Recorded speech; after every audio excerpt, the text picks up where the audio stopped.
We are live. Really doing it, Harry. Boys. What's going on, friend? It's been a while since it's been just me and you. Just a Colin and Jenna. I almost said Colin and Cassie. I'm so used to saying Colin and Cassie whenever I say your name that it now it always anyway. A Colin, Cassie, Jenna episode. Yeah, it's been a while. Like, I can't even think. Was it like holidays? Maybe the last time we had an episode. January? Just the two of us. I don't know. It's been a while. It's been a long time. It's been a while. And I feel like we were just like on such a roll with getting some good guests, yeah. Getting some amazing guests. I've been first of all blown away by the response of people willing to participate. Super grateful to other content creators and just like the knowledgeable people that we've been able to have on. I'm extremely grateful. And yeah, I know we're looking forward to having more people come on in the next obviously upcoming episodes. But yeah, this week just us. Just us chilling on the mics. Yeah. It's like taking it old school. Get our friggin' Colin's on the live train. Yeah, it's not again.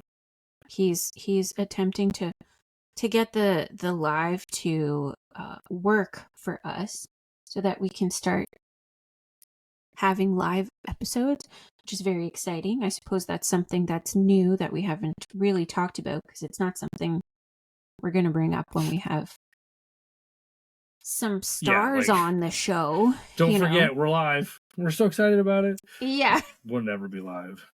Never? Yeah. Oh. No, we'll be live. I have no idea why everything that the internet has told me about how to do it and how simple it should be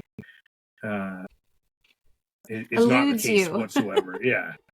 Eludes you completely. Yeah, you're like, I'm having bad time with this experience. 0 stars would not recommend. Our stuff turned on, yeah.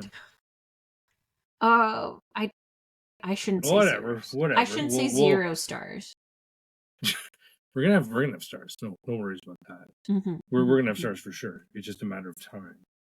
Yeah. Oh. Okay. Oh no, I meant. Never mind. Oh, I see. Star rating. Yeah. Mm-hmm. Yes. Yeah. What is there anything going on with you, Colin? No. It's pretty ho-hum over here these days. Ho-hum. I heard you're on vacation. I mean, it's a loose term. Yeah, I'm burning some vacation days. Don't really have much planned. Get to spend some time with the kids. I actually got to spend a lot of time with the kids on March break, which was good. Yeah. But I'm on a whole other set of vacation days now, and I just have to get rid of them. They don't roll over. They make you burn them before the it's just the way it is. I think that's a fairly recent thing.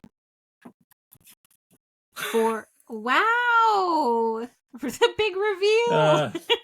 That's so funny. I'm actually glad we're not live now. That's hilarious. My little background curtain just fell down. That's so funny. Decided to we're not doing this today. Okay, you keep talking. I'll be right. I'm gonna just fix this. Oh, yeah, absolutely. Gosh, now I don't remember what I was gonna say. It was something along the lines of spending time with your fam. Nonetheless, I feel like in much of Colin's experience, I have also had time to spend time with my fam, which has been real lovely. I was saying I also have spent time with my fam lately, which has been nice. Yeah. Yes, thank you for fixing that. That was just wow.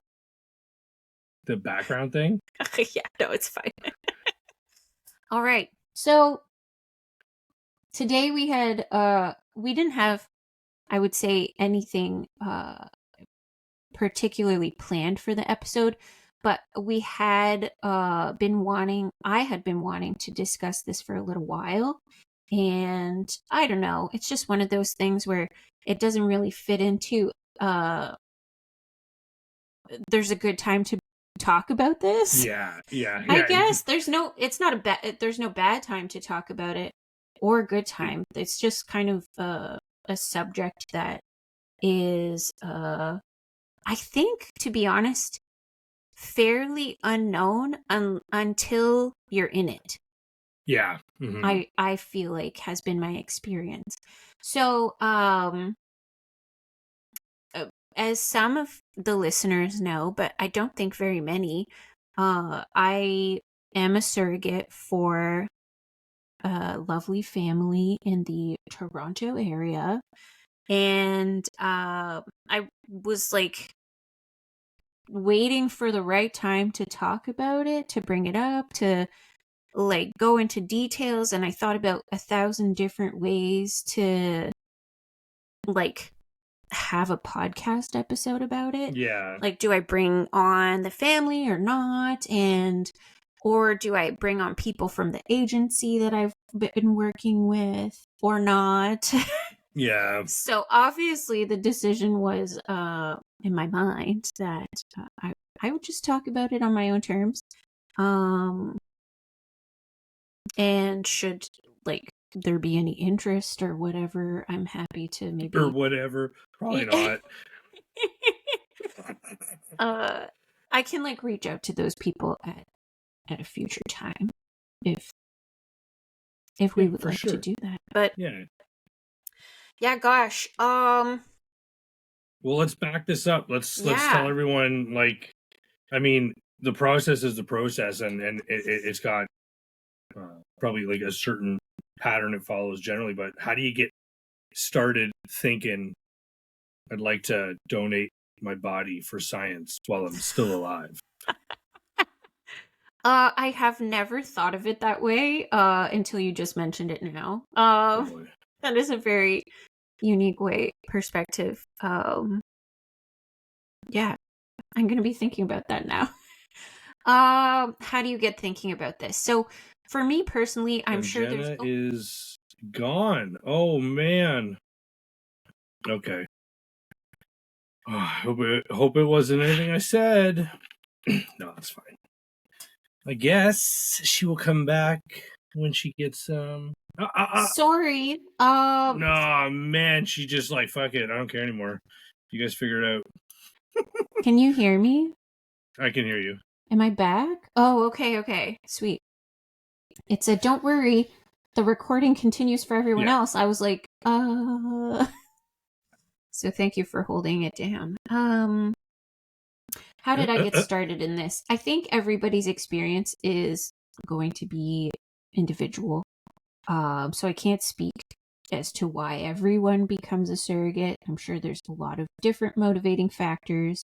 Canada has I would say, a very unique approach to surrogacy. A lot of people believe it's illegal in Canada, which is not the case. It's been legal since the late 80s, early 90s.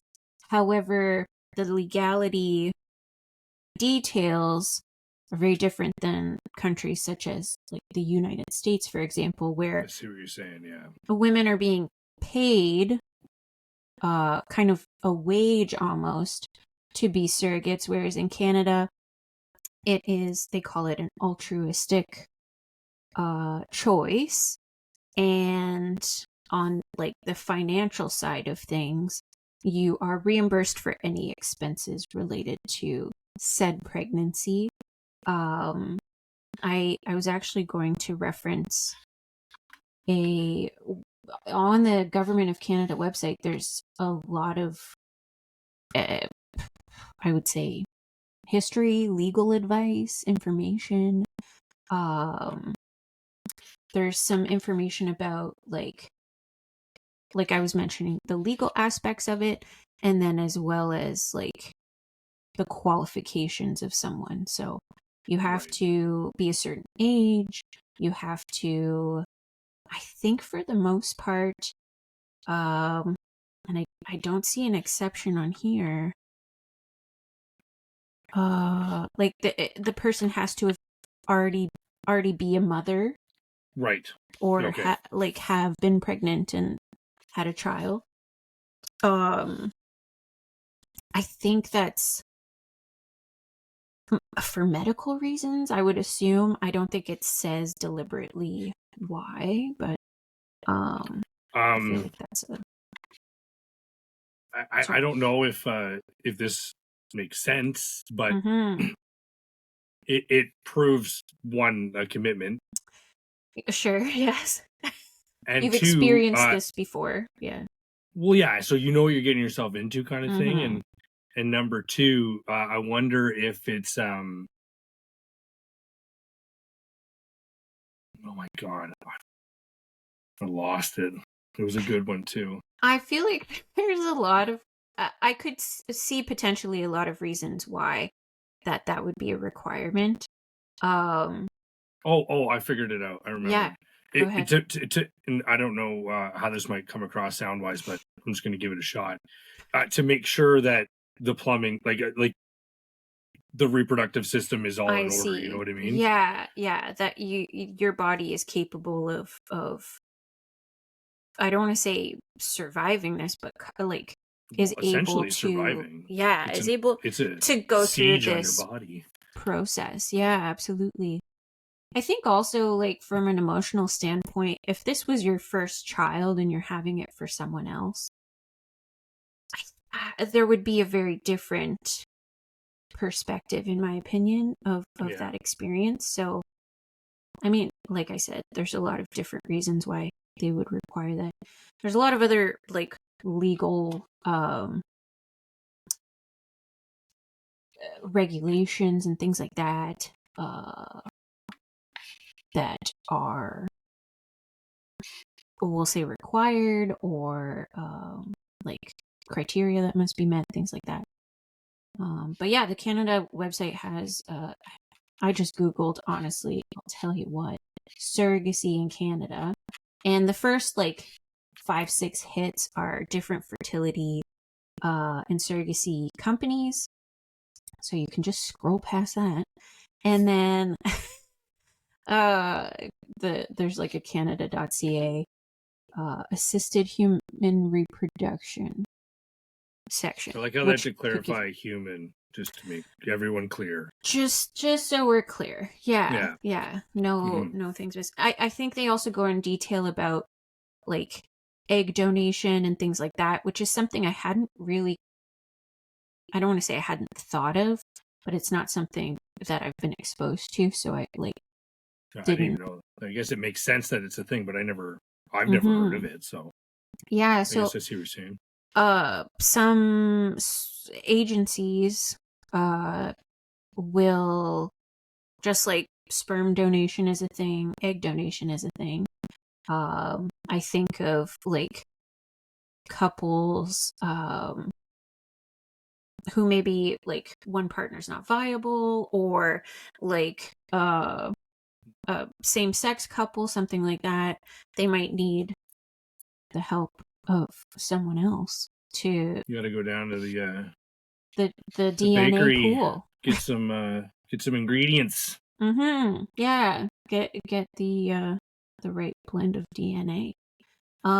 Which I've spoken to some same sex couples about the process of, like, selecting essentially the parentage of their Yeah. child, and, like, the The I can't pedigree imagine. almost like Yeah, I can't it's imagine the immense decision that goes along with that. And that's a whole, I'm sure that's a whole other like, episode that we could get into. But I mean, that'd be so interesting too, because now I'm thinking in Canada where mm-hmm. you can't get paid to do it. I think a lot of different things about it, but I imagine one of the reasons why that's the case is that it makes it accessible to anyone who may need to take advantage of surrogacy.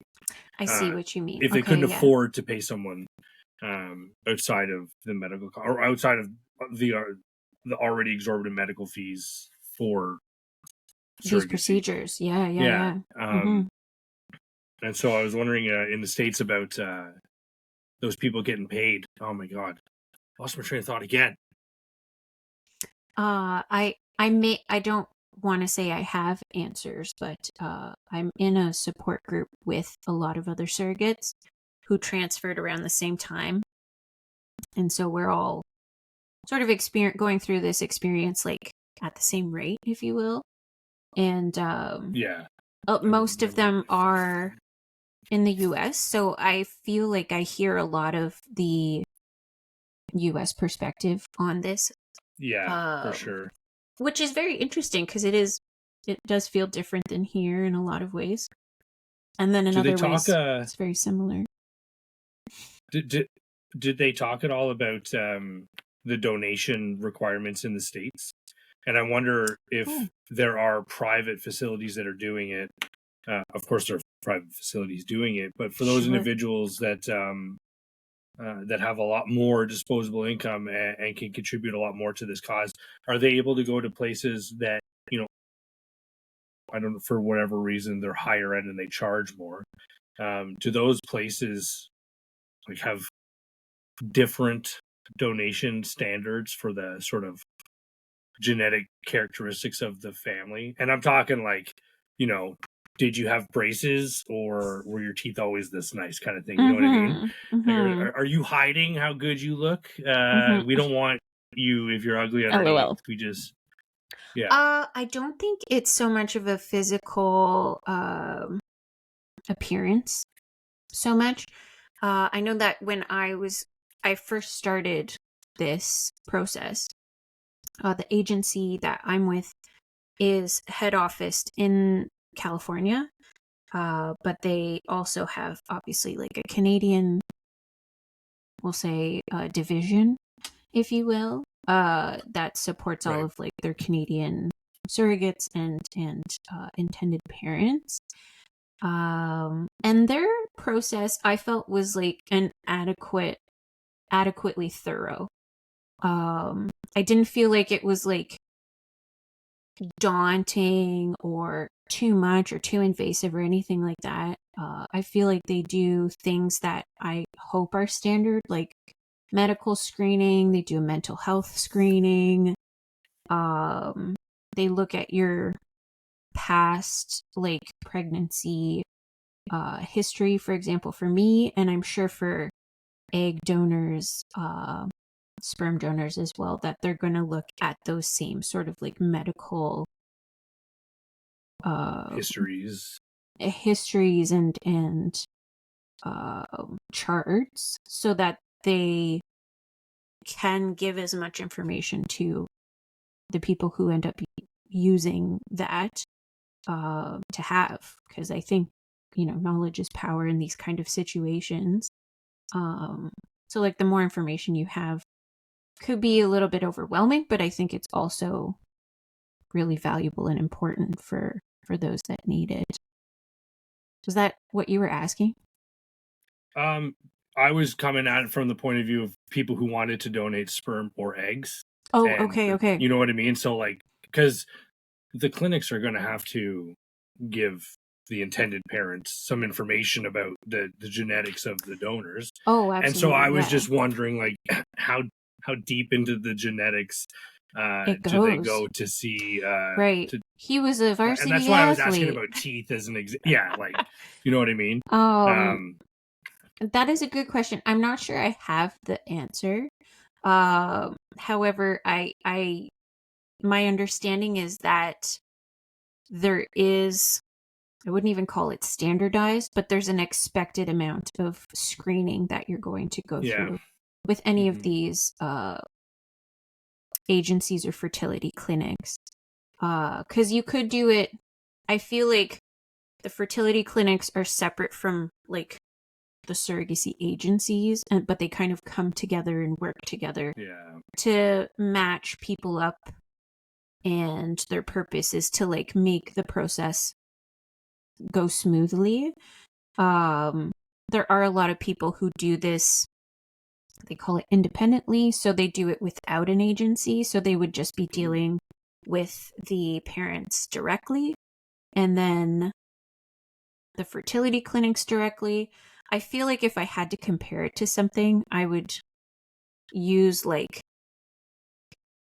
maybe like a wedding planner or a vacation oh my gosh, travel agency as Like, a comparison, where there's a middle person in that case that's kind of handling your file. coordinating all the Yes. Yeah, you talk to that person, you have like kind of a representative, if you will, who's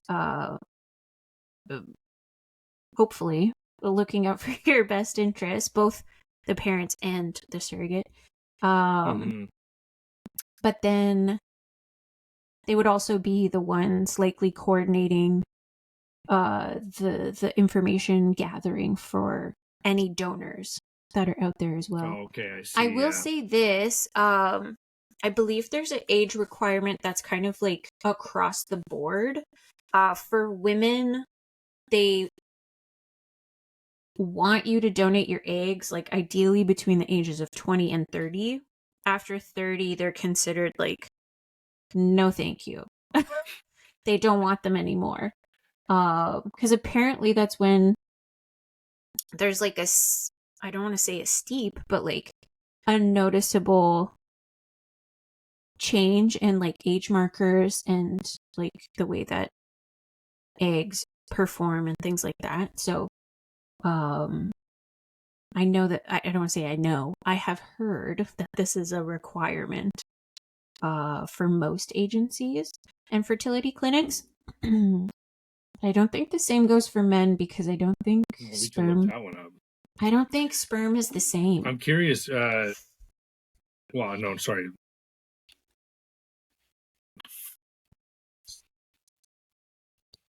Are you gonna look up the what is the requirement?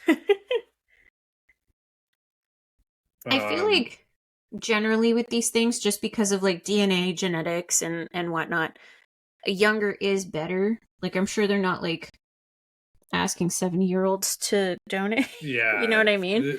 Whatever egg donor is, I don't know if this, or egg helpers. I don't know if this is Egg helpers. Okay. this. I think is Canadian. It says 19 to 32, but it's just kind of funny because For men. Okay. No, that's eggs. Oh, sorry. That's for Eggs. women. 32. Wow. They're like, we will accept you. We're okay with this. But it dawned on me that, like, because I don't feel like I'm that much older than 30, but in egg years, I am much older than 30. Not that this mattered at all in my personal, like, we'll say in this voyage that I'm on. Because my eggs were not part of the equation at all. Right, that's true. Yeah. Yeah. So I don't want to say there's a bit of relief there, but I just this baby is not genetically related to me. Either way, it's interesting to note that after a certain point in time, doesn't matter how you look or feel, science says your body's shit. And right. And you're just left to be like, okay, well, this is the downhill slope, and it's so gradual. You barely notice it. But every time you can kind of just sit back and go, yeah, what's happening? Oh, sorry, I lost you again. Oh, that worked out really well because I just kept talking. Yeah. So you didn't hear what I said, but it'll look pretty seamless when we post it on YouTube. So that's awesome. Yeah. So I mean, that being said, I obviously it is a case by case basis, but with these large, we'll say with these, they're looking at it from kind of like a business perspective ultimately. So they want the odds to be in their favor. So if they're accepting eggs from so and so who's super healthy and 40 and whatever, maybe that's fine, but I think they kind of set up these standards so that they can ensure like a higher rate of success, because I feel like I'm sure that that's a huge part of this Yeah, industry, is wanting to give people what they're paying for. So if you're going through IVF treatments, if you're not using a surrogate, you may still be going through IVF treatments, using a donor egg, etc. Um, like the doctors want it to work out, the families want it to work out, and everyone involved wants it to work out. Like nobody wants the heartache that unfortunately occurs, but I have a feeling that that's why they would set these kind of like medical requirements in place, if that makes sense. yeah. It seems like it's only designed to optimize it as much as possible. Yeah. I think that's a good word. Optimize as much as possible. Yeah, so I guess I'll go back to yes. Oh, my internet is so spotty. Sorry, did you hear what I said? Yes. They want to optimize. Okay. Yeah, okay, yeah. As long as we're on that, yeah. Okay. It's funny. It's so funny. I love that this is happening. And actually, as this is happening, I'm going, I wonder if I need to change the program we're using to do this, because it's not as easy as it's purported to be to use. You know what I'm saying? I see. I'm gonna switch like because I'm on my modem extender, so I'm gonna I might be closer to the modem. I'm just gonna try and see what happens. One sec. I might lose you.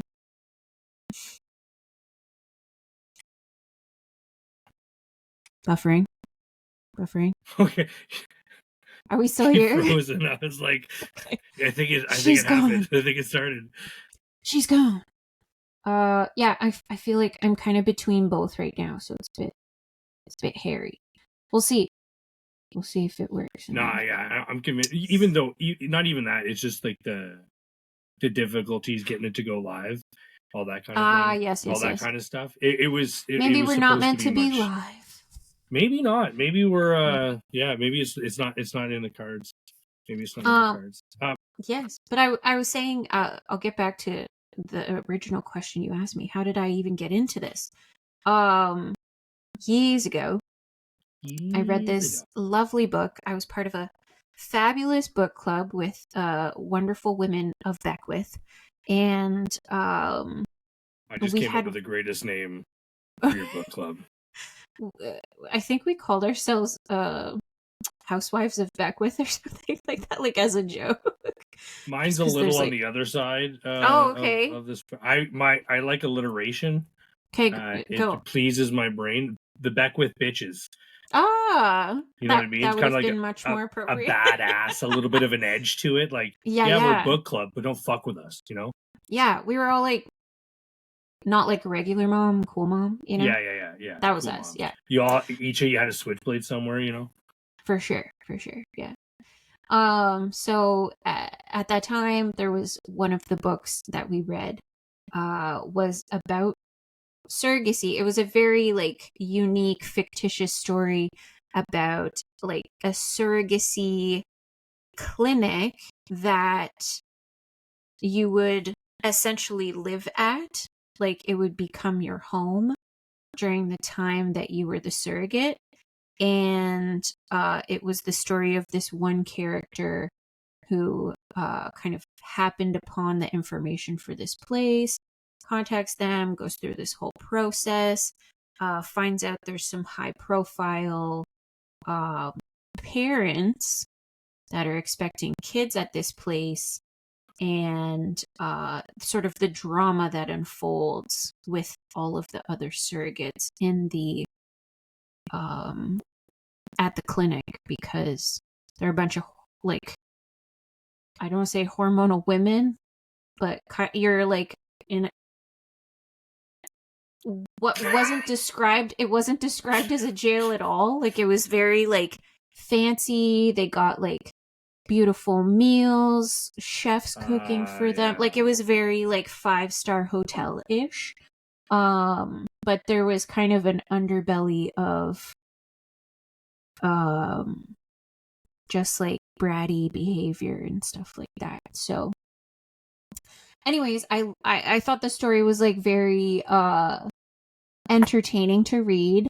And one of the questions that because obviously we would get together for our book club meets and discuss the stories and things like that. And one of the questions one of our bitches asked was, would you ever be a surrogate to the group? And I feel like not many people, more people said no. It was like a standing ovation of no's. But I think maybe one or two other people and myself, I was just like, oh my gosh, yes, 1,000%. Like I despite the perhaps like challenges and whatnot that pregnancy brings, I feel like I do enjoy being pregnant, and that sounds weird to even say out loud, but yeah, there's something like certainly really is a unique thing lovely. that not everyone can do, and it's really just the idea of what pregnancy is and what it does, and you know what I mean. Like that's Yeah, it is a really cool thing, you know. So yeah, I can understand why you would enjoy the process, and I mean it's a pretty powerful thing to bring life into the world. I think. ultimately, yeah. I mean, as far as doing your good deed for the day, that day is going to be that's going to carry over for a while. I think, you know. Yeah, I'll have a couple carryover days for sure. Yeah.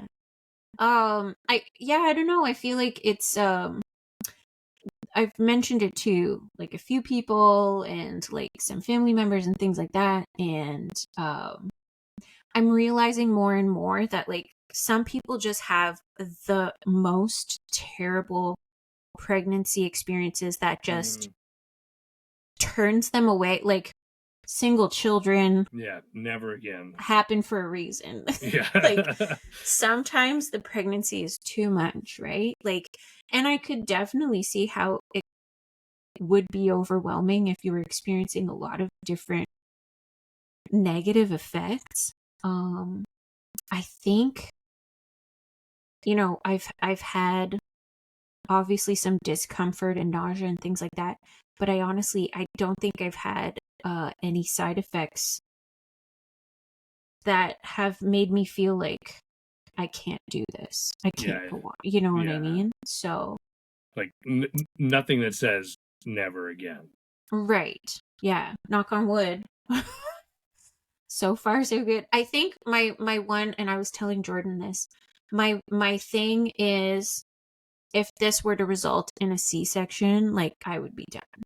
Yeah. Because I think major surgery, That's the line. I wouldn't want to go through that potentially again. Right. And then I feel like after you have a C-section, going back is very difficult, right? So yeah. I think that would be my one and only thing where I'd be like, this is the end of the road for me. So does that imply that you would consider doing this again? Oh yeah. So before I even started the process, I was like, so for my next one, blah blah blah. And Jordan was like, you haven't even done the first one. And I was like, right, okay, you're right. I should thoroughly experience this first. That's so funny. And see what it's all about. Because I'm very much, I walked into it expecting it like it would be very much like my own pregnancies. And in a lot of ways it has been, which has been really cool. But in other ways it's very different. Like my mentality about it is very different. I'm not like thinking about when I hold and care for this child. Yeah. You know what I mean? I'm thinking more like this sweet baby is going to go into the arms of a family that loves them so much and is like, can't wait to see them. And when I go to ultrasounds and things like that, I'm like, oh, I have to send them the information right away so that they can get excited about it. Like, I really do feel like a messenger on behalf of the baby in a way. It's very You're like different. the baby's consigliere. Yeah, Yeah. just running errands and returning calls. Um, Yeah, I'm like a law clerk for the babe. It's kind of neat though because you talking about just you're putting yourself in a place where you are you're not imagining what's going to happen. You're Right. picturing yourself feeling what's going to happen, which Yeah, is very a different. unique Yeah. point of view because I don't think a lot of people understand the difference. And I don't think people realize that it can change a lot about how you approach things too. So, where having a kid can be a fucking pain in the ass as they grow up. You know what I mean? Like you get only the good part of like, hey, enjoy this beautiful, precious Mm-hmm. lump. Mm-hmm. I'm gonna go wrangle my fuckheads while you enjoy this soon to be. You know what I mean? So it's Wild toddler. it's Yeah. kind of cool that it's there's a lot of just like pure positivity It's true. on your Yeah. side. Yeah. And I mentioned, I'm in one of these support groups with other surrogates, and one of them unfortunately suffered a late loss. Mm. Which I have felt and like could relate to kind of where she was coming from in a way, because she was experiencing it, but then the heartbreak on the behalf of the parents was so deep, right? Because again, nobody wants this to happen. Everybody wants successful pregnancies. Um Yeah, it already is so difficult for them to yeah, begin with. and she was just so excited that they were willing to trust her to try again. Um, and kind of what you were saying made me think of that, because like she does just feel joy for them, and like she's experiencing all the emotions that go through with this experience. But almost from like a third what's the like in Third literature, party. not the third. You're not main character voice. Oh, third person. Third person. Yeah, so you're kind of like third person in this experience a little bit. Not in a bad way, I don't No. think. Um but I feel like you navigate through this experience and journey together in a very like unique way. Um so the relationship and bond that you develop and build with the family, no matter how close or far that might look like, because obviously everybody's relationships are different. um I think the outcome is always the same. Like it's always just like this person gave us the ultimate gift, they called it. So It yeah, I don't really know. is though. Like Yeah, you can't do it any other way. Well, not yet, but I mean, I'm sure Elon Musk is secretly working on it somehow. But I don't know, I heard about incubating babies or something like that, and I was like, I don't know how I feel about okay, this. But yeah. there's some science. Now my uh, brain is just yeah, yeah. oof. I'm not sure how I feel about this. But so there's also a lot of controversy around surrogacy. There's a lot of countries in the world that outright outlaw, ban it. It's illegal completely. I think Italy is one of like the, I would say like more developed countries that has such a negative voice. Um and I didn't, again, you don't know this until you're in it, and then you Mm. start joining the support groups, and then people are talking about it, and you're like, wait, what's happening? um yeah, something about like the Vatican came out and said that, and I realized that's not Italy, but they're very close.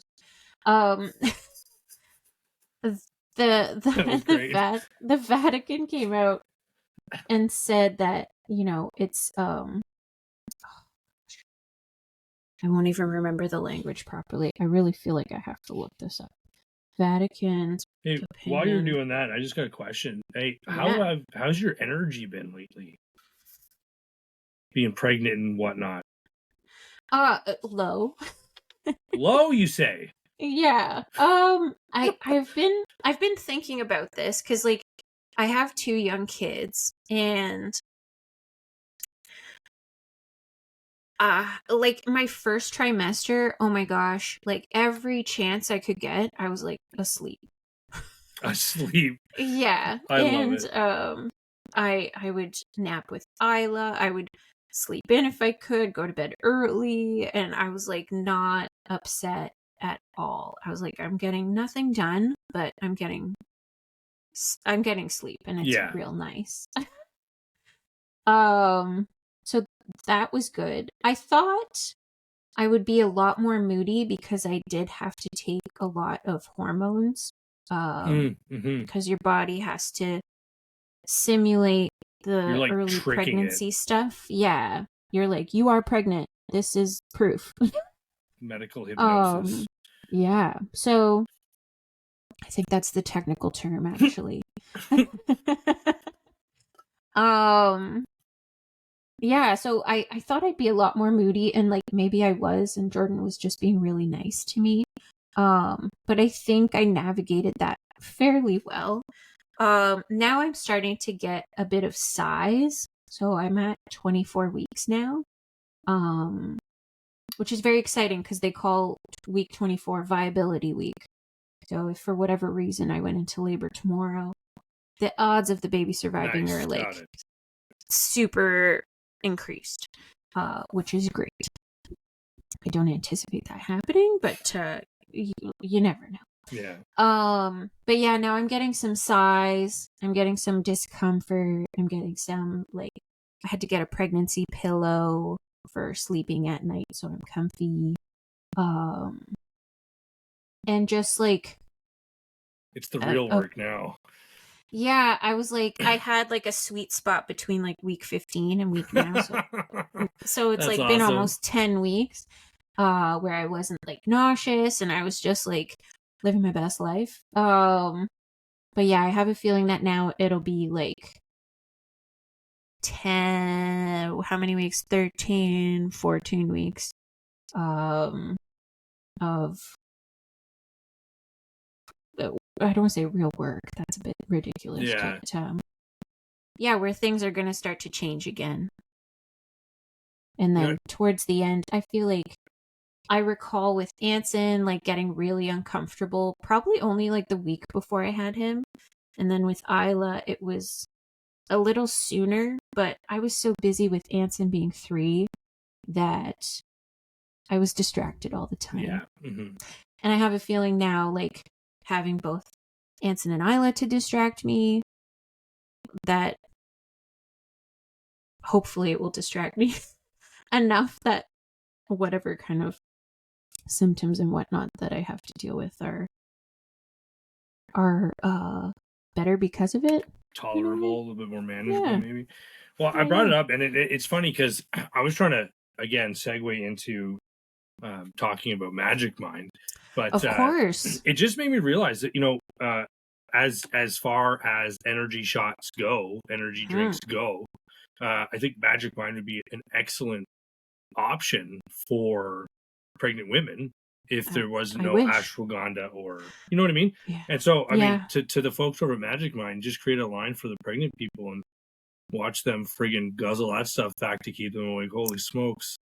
Absolutely, because I feel like especially in pregnancy, I hope most people are considering their health first.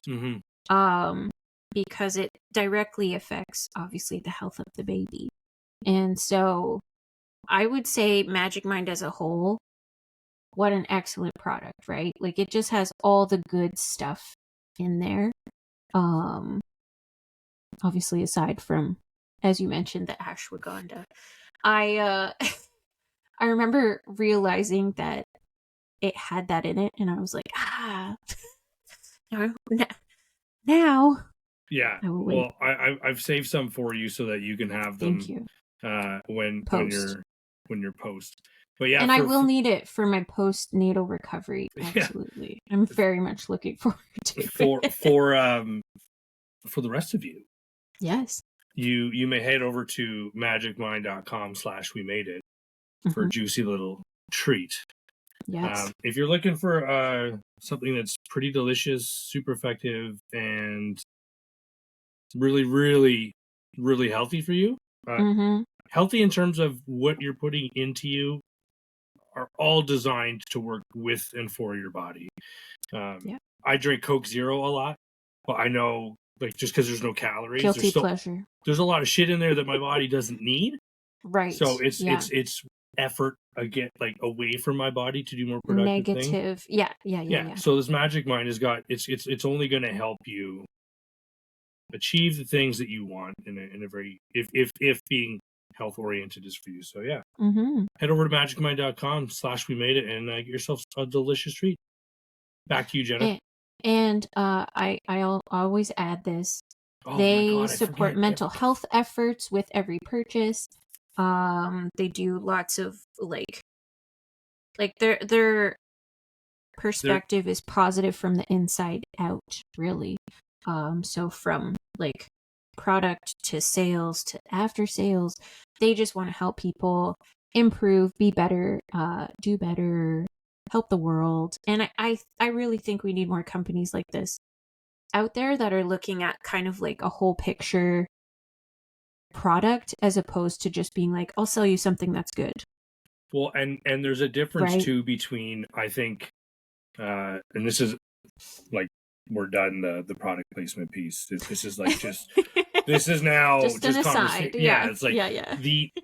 there's a lot of organizations out there that are only community oriented or involved as a result of their size or their you know what I mean.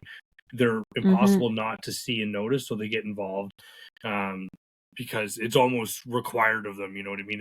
If these big companies didn't have, if they didn't donate to charity, if they didn't have these programs or scholarships or whatever it is, whatever. But these companies that are from the ground up, it's part of their identity, their values, their sort of like their mission statement sort of thing. It reminds you that, and at least at the start, who knows how things go down the road, you know? But I always was a huge fan of like Whitewater Brewery in Cobden, because they did a lot of community organization involvement. Yeah, a lot of community involvement, and they were one of those companies that were kind of designed to bring, not to bring, but they were able to bring heat and light to the valley in a positive way, kind of thing. So absolutely. I like these companies that are doing the right things for the right reasons. Not just because it'll make them look good, but because it's part of what they believe. And as they continue like to grow, fundamental to the company value. It's anyway, I agree. It. Any company that's like, we are making an effort to also do this, which is kind of like outside our direct like sales thing. We are also doing this, and like, especially because like you and I had to look that up. It wasn't really something that they were like, we're doing this. I feel like any company that's I don't know. Well, they treat it just like any other aspect of what they're casual, doing. A casual it's kind not, of like, oh this is not, part of it. Look at me, I'm done. Right. They're not trying to be like, oh. This year we donated 65 million to blah blah blah, and it's like, let's break down the actual paper. Numbers, and like, I don't know. There's a lot of like gray area with some companies where you're like, did you donate that much? Or that was like a total donation, but then you got a tax break. Of a bunch of $1 million, and it's a hockey contract. Like, can we just be real? Yeah. Anywho, so thank you for being real, Magic Mind and that. Others. Yeah. Those of you who are out there, keep it up. Yes. You'll hear about this one day. They're not listening now. Someday. Oh gosh. So am I tired? That's what started this whole convo, didn't it? You were looking something up though. Oh yes. The Vatican. Oh yeah, the Woo! Vatican. Might again make For some anyone that people would just be like popping in and out of this conversation, it might be a little confusing. super confusing.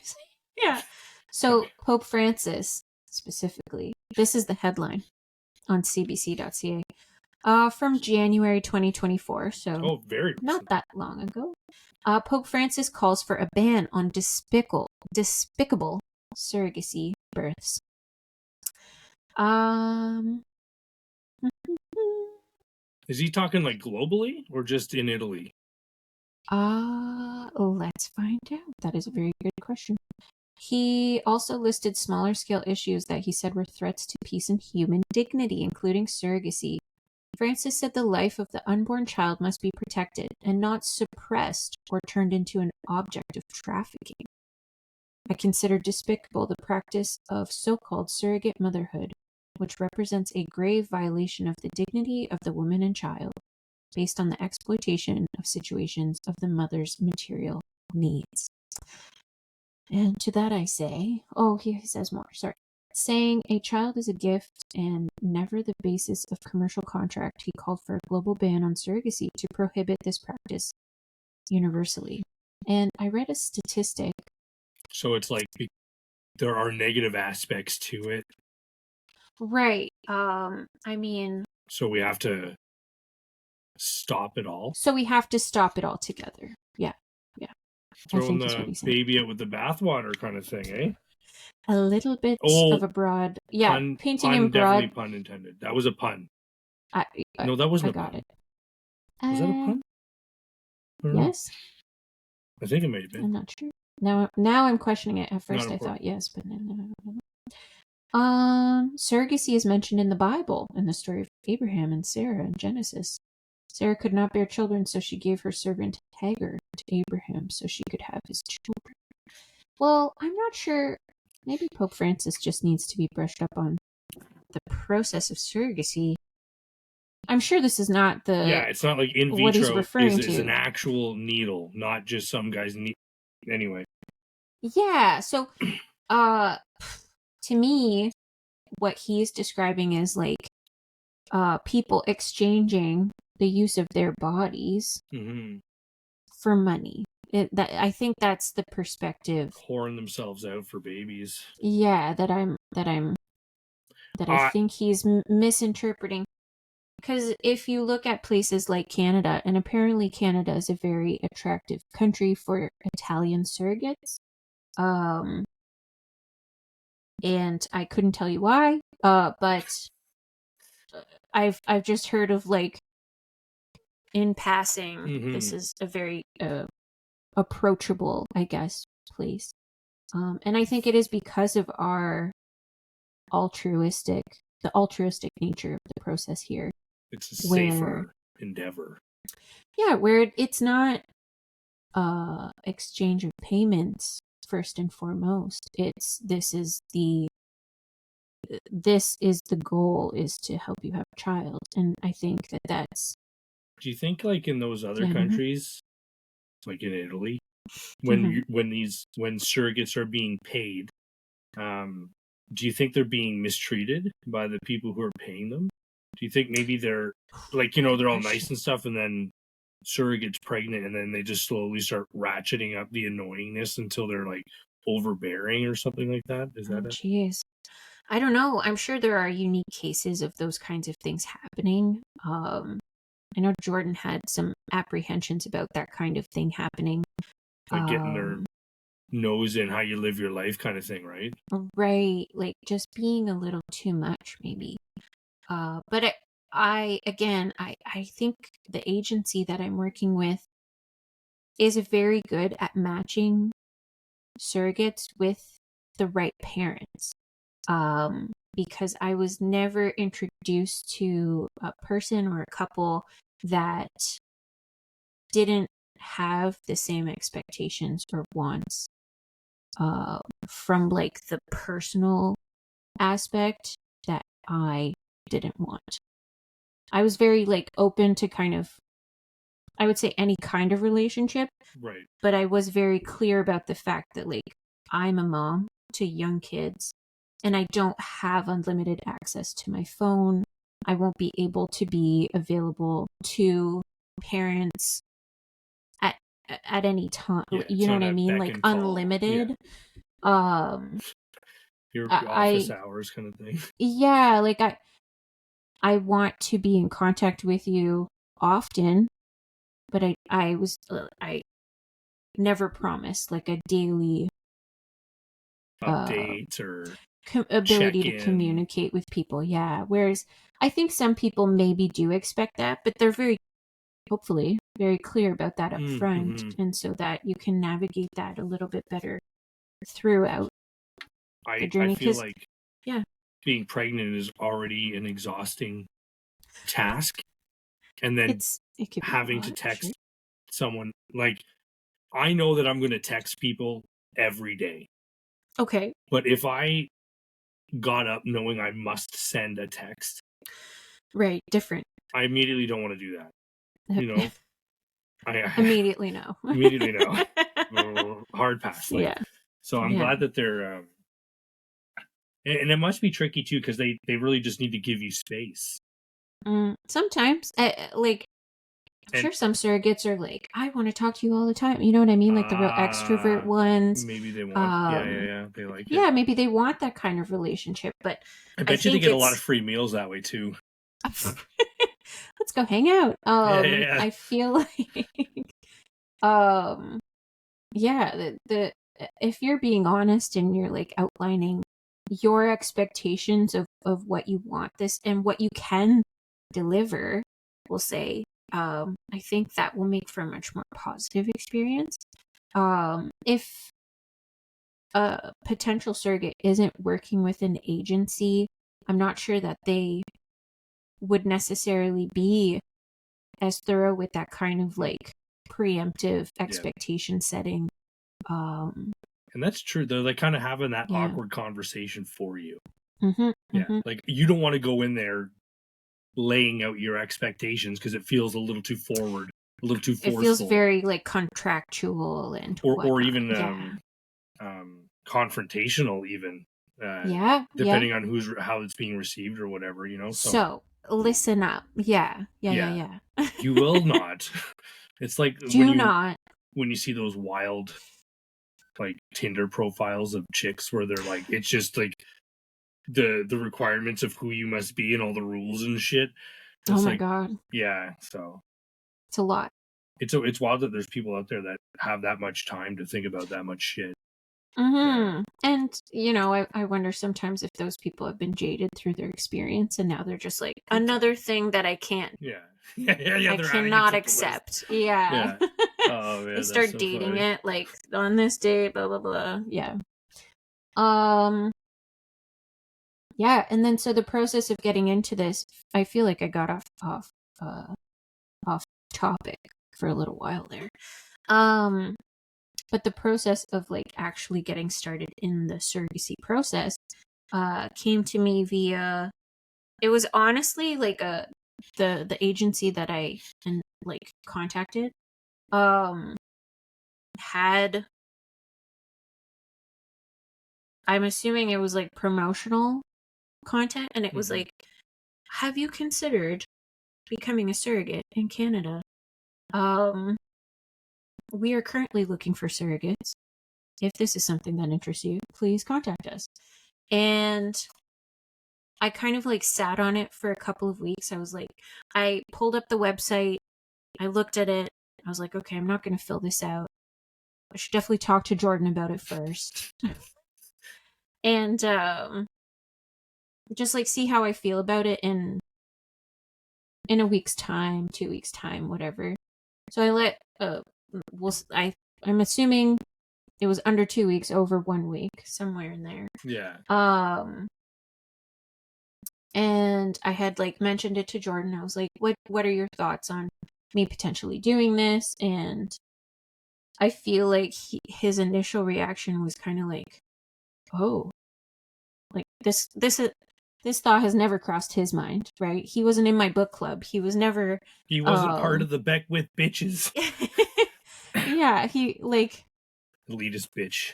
This was just not something I think that he'd ever considered. So this was just like first time thoughts on it, and he was like, "That's a lot to consider. Let me ponder and get back to you." And then like I feel like we had a thorough discussion. Like he had all these questions, like how does it work? And I didn't even have all the answers, obviously, at that time. It was just like a brief sort of I had read the company's website like information more or less and regurgitated that because that's really all I had to go off of. And I was like, anything else, I think I'm just going to have to ask along the way. But like, I took note of the different questions because, like, a lot of his questions, I was just like, okay, yeah, like, I should definitely be considering this. Because obviously he's going to have a very different opinion, perspective, and outlook on this than me because he's watching me go through this, much like my own pregnancies. He watched me go through it. He wasn't in it himself, right? Yeah. So, and I don't know if you can relate to him in that sense, like being not the birthing parent. I'm sure it's a very different like outlook on the whole experience, right? Well, yeah, I guess because we're not delivering a child. I guess. / sacrificing our entire body, basically. But what I would say is it's a huge mental load to support someone you love while they're pregnant and beyond. So yeah, that's a lot. It's a lot to look forward to, I guess. I agree. And yeah, so I ended up filling out like I can't even call it an intake form. It was more just like, you fill this out, we'll contact you. Yeah. And so I did that. And that was like in December of 2022. Yeah. Yeah, December 2022. And then they have kind of an initial, I'll call it an interview for lack of a better word, that I did in January. And then they liked me. So they were like, your Moxie okay, kid. Yeah, they're like, we'll put you in touch with like the next people and the next steps and et cetera, et cetera. So it kind of like, it just developed progressively from there. And then it took I don't want to say a few months. Yeah, I guess about 4 months from the time that like all of like my medical and like all the clearances happened to the time to like the end of that to like matching with someone, because I don't know what else to call it. It feels like it was the closest thing I'd ever felt to like online dating. Yeah. Because I miss that era. I met Jordan before the advent of Tinder. So yeah, we had to talk to people in person. Oh, crazy. Yeah, so that was the fun part, I think. And like the excitement where you're like potentially like seeing yourself working with this family, and I would say probably about a handful of different families profiles I had like looked at. One person I was like quite eager to proceed with, but they were not. Oh, interesting. I think I was told like the realization of, wow, this is really happening now kind of set in, and they realized that they weren't yet ready and that they needed a bit more time. And obviously like it's a big step in life. So like no hard feelings about that at all. Like I think it's important that whoever a surrogate ends up working with, like that person, family, couple, whoever is in the right place Yeah. to do that. Yeah. I feel like no, never mind. That's probably I was gonna say I lost my train of thought again. I was gonna say something and I stopped because it had nothing to do with it With wasn't this. as related to what we oh no so here's what I was gonna say. Okay. If you had to get a surrogate to get it to have a child, um maybe I was going to say maybe like the distance that you now have from the process of creating the baby might help remove you from the pressures of having a baby kind of thing. And so Perhaps, yeah. when she sat down and like was confronted with it again, The maybe that was reality. Yeah. like a shocking moment or a realizing moment. But then I figured there's a reason she's pursuing surrogacy, so she's probably already considered it and been through that. So that's why I stopped myself because it wasn't related, and then I forgot where I started. Well, yes and no, because I'm not even sure if this is how the agency I'm working with operates, but I know a lot of agencies take payment up front for their services. Like they'll take a deposit of some kind. And so people are maybe matching at a more rapid rate because people feel like I've made an investment in this already. Whereas I don't think all agencies are like this. And so perhaps that's part of it too. It's like, okay, we make it to the matching phase and then you match and then you're like, oh wait, there's another financial piece to this that is maybe overwhelming as well. And like I have no idea, but I didn't get the impression that this was the case for this person.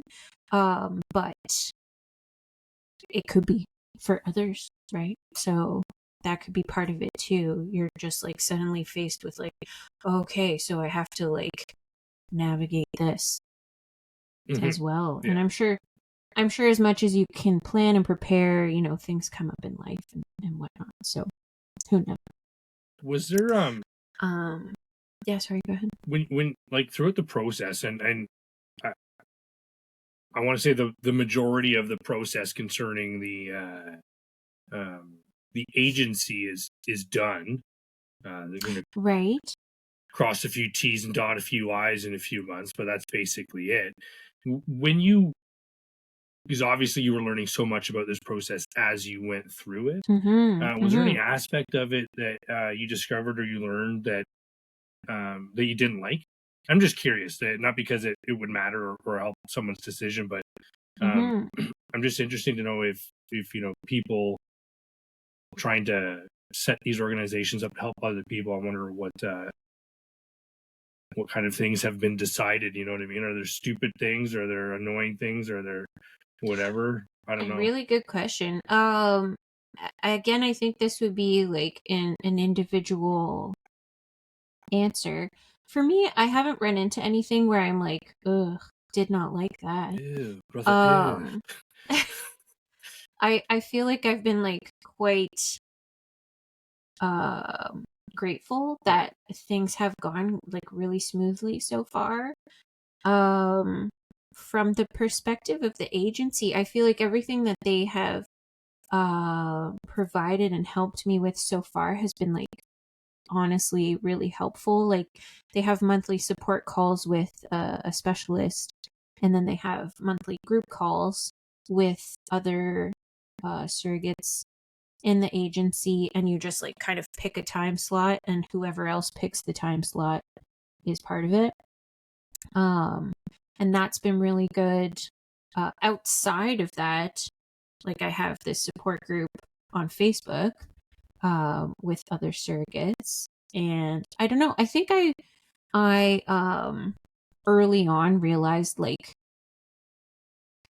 not that I would need a lot of support, but in the event that I would need support, I wanted to kind of set up some networks, some safety and nets, so just have it yeah, ready to go. and so having so many people, and I say women because it's really women, um, going through similar or same experiences has been really nice. And it's also been an opportunity for me to help others.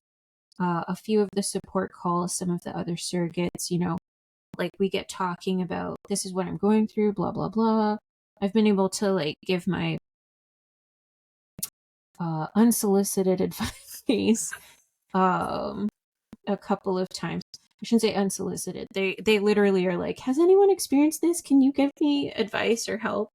And I'm like, yeah, I can help you. And they're like Zoom calls too, so you kind of feel like a little bit more of a connection with them. I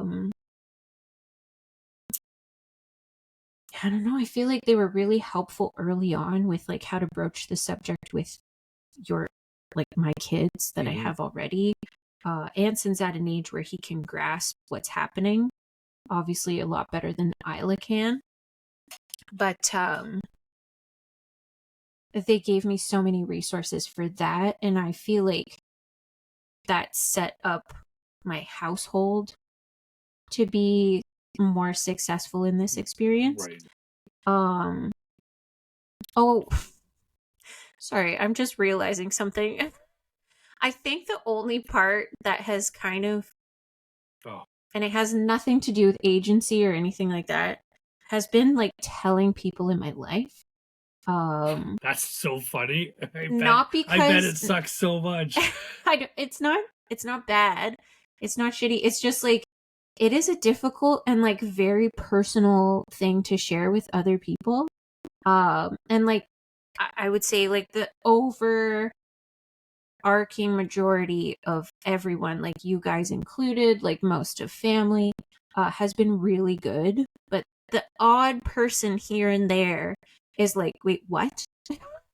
What are you doing? I don't understand. This is so strange, right? And I think that maybe that I would say has been like the one off-putting. Is it off-putting? Yeah. And like, so for example, if I were to run into somebody in the world and they haven't seen me in a while, in the wild, yeah. Yeah, they might be. I've been at home growing kids. They might be like, oh, what's going on? So I didn't know you guys what's were having new? another. Oh, we're not. Yeah. This is mine. Yeah. So long story short, I'm not. You just start fucking and they're with like, people. clearly you are. Right. I'm so bad at that. I'm so bad at it. But you know what would make you so good at it though? Just doing it? Is no one would, because you would deliver it just so casually, like the way you always talk. Earnestly. Right. Oh, I didn't know you're pregnant. Yeah, I know. I wasn't expecting this either, but here we are. It's not even Jordan's. And then, like watch them panic. I have had the thought cross my mind, and I brought it up with Jordan too. I was like, imagine I just start like telling people, oh yeah, I'm pregnant. It's not Jordan's though. Yeah. And then wait for the reaction and then be like, and it's not mine either. This baby. Just like confusion. You gotta get a shirt. You gotta get a shirt with an arrow pointing down. It says, or an arrow pointing wherever Jordan's standing beside you. This baby isn't his. Oh my god. And just watch people freak out. And then on the back, instead of like my last name, it says surrogate. That's so funny. TBD. Well, I don't know how to even. I don't even know how. Like, I'm so terrible at talking to people. So, like, we were at a birthday party on Sunday for, like, a child. My niece. Okay. Yeah. I know. I can't remember. I'm not sure. I don't want to. Just say niece. Like, no one else cares. No one else needs to know the exact relationship. Yeah. She is my niece. And her grandparents were there, and like her mom's parent, whatever.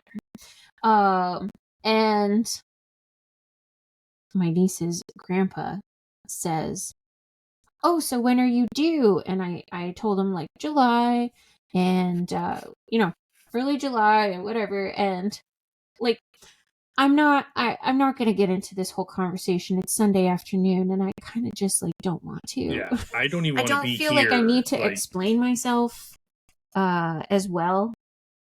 But anyways, he's like, hope you have air conditioning. It's going to be hot, blah, blah, blah. And I was just like, oh yeah, thank you so much.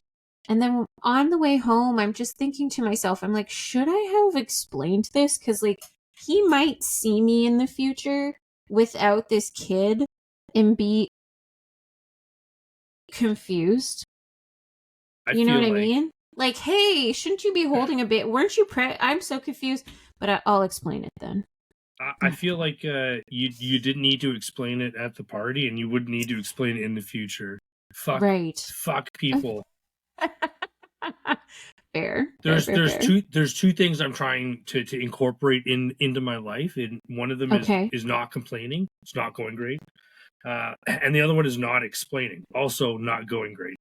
Okay. But the idea is, complaining. Obviously, you just shouldn't complain.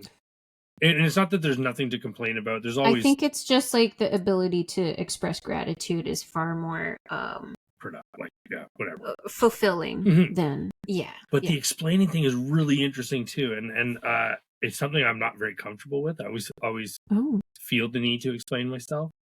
Same, yeah. Anyway. I don't know what that is. That it's a mental thing. Yeah, like I need to justify everything. I have a question for you. Ask away. I want to talk about what the end process will look like. Okay. But before... This will be really interesting because it's the end process from my perspective now. Right. And as I get closer, that may change. For sure. Right? And then the actual end process could be different. So... But when you were earlier talking about, visualizing that and then feeling what it would feel like to hand over the baby, I think that means that, you're going to be perfectly satisfied with exactly how it's going to go. Yeah. Because you're really focused on how it's going to make you feel and not how it's going to go. Not how it's going to unfold. So your expectations can't be not met. Because you're already going into that knowing exactly. My expectations are incredibly low. No, yeah. So I think I would like to think that I have a realistic expectation, not explanation, expectation of this. It's not to suggest, but it's always hard to know on the onset of something if your expectation is realistic as well. That's fair. Until it's happening, especially if it's a new thing, like you've never done this, so it's hard to know. Yeah, and I mean more in general too. If we all like, rather than, and I always just like really bad at focusing on expectations rather than how something can impact you. So I think me trying to focus on that more is enabling me to enjoy things more because things are upsetting me less, kind of thing, There's an expression, I'm not going to remember it now, but it's like, if you have expectations for something, you are bound to be disappointed because things naturally rarely go the way that we quote unquote expect them to. Not to say that we're let down by things, but if things don't unroll or occur in a certain maybe order or in a certain way or according to whatever kind of outline we have expected of it, then like there is a disappointment factor, there is an unmet needs factor, things like that. So I think I agree with you. Like, you're absolutely right. I feel like the expectation piece is huge. And so many of the experiences in life, like I think of having kids overall. Yeah, you may have an expectation. Like I'm disappointed daily, all the time. Yeah, it's brutal. And then and you may be so focused on your expectations not being met that you're missing out on other wonderful little nuggets along the way, right? Like, So I'm gonna try and tie this together.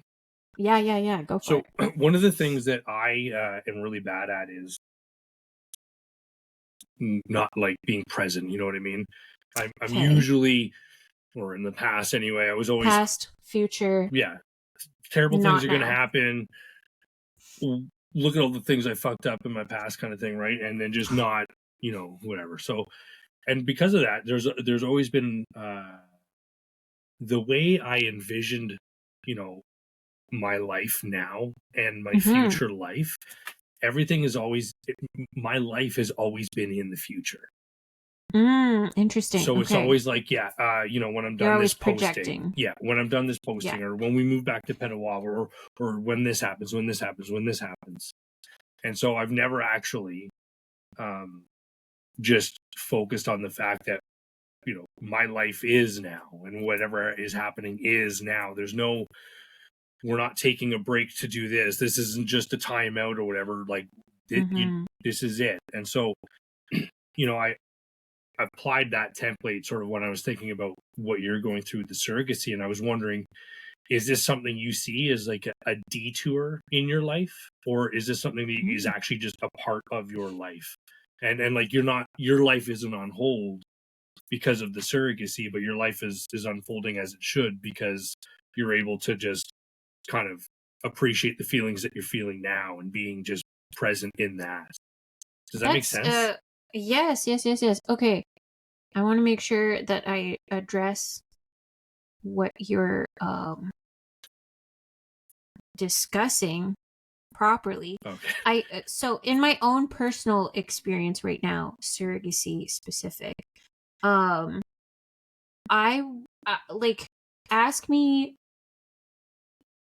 3 years ago if I would ever do this. I would have like I said after book club, I would have been like, yeah, I'll be a surrogate for someone, no problem. But did I actually see myself doing that like before I ever had kids? Like, never. Um my first midwife, she said some people are built to birth, and she felt like I was one of these people. And at the time, I didn't really think much of it. Right. But I feel like as I'm going through this, and the fact that like it's been going quite well, again, knock on wood, um, but like maybe this is something that is like part of my life story Hmm. that was always meant to happen. And I'm not saying this in like it's fate or whatever. But just like something that fits into like who I am, and kind of like the person I'm trying to be, and also the life I'm trying to live. Like, the giving back aspect of this is so huge. And I feel like I've been trying to do more things that are contributing to the world as opposed to maybe taking away. Consuming.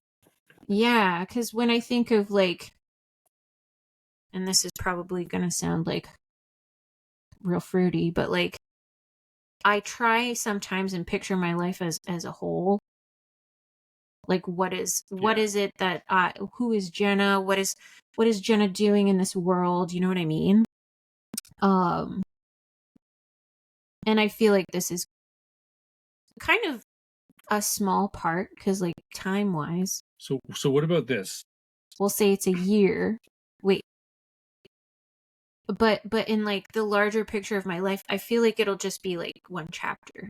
Do you know what I mean? Yeah, and I think that's a great answer. I think that's awesome. I'm Okay. wondering, can it make sense? And this is just, I'm trying to picture this.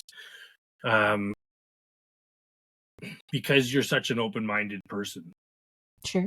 you're able to consider it first and foremost. Like the rest of the Fair. Beckwith bitches, they were just like, fuck that. But you took a second, just one whole second, and you're Which like, is like, which is a fair, I would say it's a really fair I'm not slagging them. aspect ratio of what real women experience in pregnancy, because I think most of them were like, I did it for myself because I wanted kids, but would I do this for someone else? Yeah. Probably fucking not. And it's not to suggest that them saying no is a bad thing. Oh, of course. But what I think I think the right person needs to do this. Yeah. I'm trying to suggest is that being open-minded and being present and just, I guess being aware of the ability, the idea that your life can change directions kind of thing. Like, just because you're going this way doesn't mean you have to stay that way kind of thing. So when this opportunity presents itself, you're like, oh, do I want to turn or keep going kind of thing? And so, like, is life really in chapters? Right. Or is it just like, hey, I'm taking life as it comes kind of thing? And instead of going on a straight line, it's just like it's like Harry Potter staircases in front of you, and all these opportunities are coming and going, and it's, are you able to see them? To take it are or you not? are you even aware that they're there? Like, what's your headspace like? Are you so focused on, what am I going to do in 2 weeks? How am I going to pay this, or what's that going to look like? That you're like, man, I can't even appreciate sitting in my living room with my kids, which really is when people say, what's my life's purpose or whatever, it's probably just to enjoy the day that you're living. And I think that's extremely difficult for most people. And like, I struggle with that all the time. I feel like, just today, Anson had an appointment in the afternoon. So I took him out I took him out of school an hour early so that we could go grab a Starbucks, and we just sat and he colored and we just hung out and we talked, and it was like the cutest little date. I don't know what else you'd call it. But just like little hang with him. And as I was sitting there, and I was telling, Tanya, but not all the listeners know Tanya, but my wonderful bestie in New Zealand, Tanya, and I have been talking a lot about this lately, like the being present, being in the moment, appreciating the things that are happening to you, even when they suck.